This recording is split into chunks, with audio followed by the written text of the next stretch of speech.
শ্রীভূমি শহরে চুরির ঘটনা ক্রমশ উদ্বেগজনক রূপ নিচ্ছে। মন্দিরের দানপত্র ভাঙচুর, মোমো দোকানের ক্যাশ বাক্সে চুরি।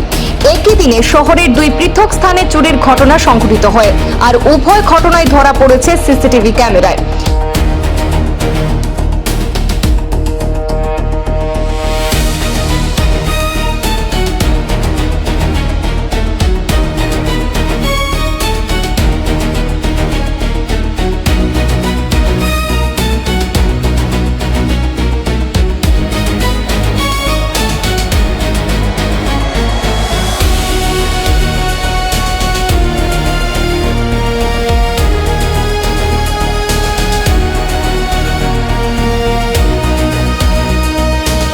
জেলা বিজেপি কার্যালয় থেকে প্রায় 100 মিটার দূরে অবস্থিত একটি শিব মন্দিরে এক ব্যক্তি কোড়াল এবং লোহা রড নিয়ে এসে দানপত্র ভেঙে নগদ অর্থ নিয়ে পালিয়ে যায়।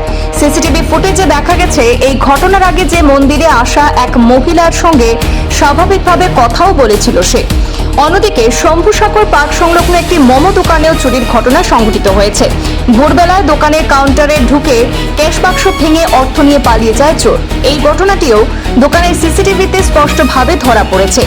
একই দিনে এভাবে পরপর দুটি চুরির ঘটনায় শহরবাসীর মধ্যে উদ্বেগ বাড়ছে। স্থানীয়দের অভিযোগ, শহরে চোরদের দৌরাত্ম্য বেড়েই চলেছে এবং আইন শৃঙ্খলা পরিস্থিতি নিয়ে প্রশ্ন উঠছে। তাদের দাবি, সিসিটিভিতে ধরা পড়া অভিযুক্তদের দ্রুত শনাক্ত করে গ্রেপ্তারের পাশাপাশি পুলিশের টহল এবং নজরদারি আরও জোরদার করা হোক শহরে।